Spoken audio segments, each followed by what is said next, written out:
Spokes పర్సన్గా post తీసుకున్నాను అనమాట. సో నేను ఎందుకు వచ్చానంటే యాక్చువల్లీ ఫస్ట్ ఆఫ్ ఆల్ ఏంటి అంటే మనకంటూ ఏదో ఒకటి ఉండాలి, మనం అనేది అందరికీ తెలియాలి. సో ఏంటి నేను సాఫ్ట్వేర్ ఎంప్లాయ్ అనమాట, ఇప్పటికీ స్టిల్ వర్క్ చేస్తున్నాను నేను. సో నాకు మెయిన్ రీజన్ వచ్చేసి నేను అనేది ఒక పర్సన్కి సపోర్ట్ ఉండాలి, మన వల్ల కొంతమందికి యూస్ఫుల్ అవ్వాలి అని చెప్పేసి నేను రావడానికి రీజన్ అనమాట. అది కూడా నాకు అక్కతోనే ఎందుకు అని అంటే తను ఒక ఉమెన్ కాబట్టి ఇంత ఇంట్రెస్టింగ్గా తను కూడా ముందుకు వచ్చింది కాబట్టి తనకి మనం ఇంత కొంత సపోర్ట్గా ఉండొచ్చు అనే ఒక ఆలోచనతో నేను ఇప్పుడు మాత్రం ముందుకు వచ్చాను.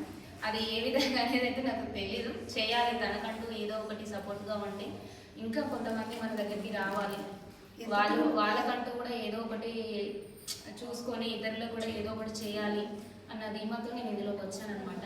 సో యాక్చువల్లీ స్పోక్స్ పర్సన్ అనేది సోషల్ మీడియాకి సంబంధించి, సోషల్ మీడియా అని అంటే ఇప్పుడు మనం ఏం చేసినా ప్రతి ఒక్కరికి ఇన్ఫర్మేషన్ వెళ్ళేది సోషల్ మీడియా నుండి. సో ఏంటి అని అంటే సోషల్ మీడియా నుండి మనకంటూ గుర్తింపు దొరుకుతుంది, అంటే ఎక్కడ ఏది జరిగినా కూడా తొందరగా రీచ్ అవ్వడానికి అవకాశం ఉంది.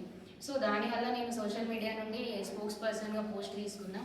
సో ఇన్ కేస్ ఏదైనా ఇన్ఫర్మేషన్ ఉన్నా కానీ జాబ్స్ పరంగా కానీ లేదు మనకి ఉమెన్స్కి ఏదైనా యూస్ఫుల్ అయ్యేది ఏది ఉన్నా కూడా దాని నుండి నేను ఇన్ఫర్మేషన్ ఇవ్వాలనేది పబ్లిక్ అనేది నా ఉద్దేశం.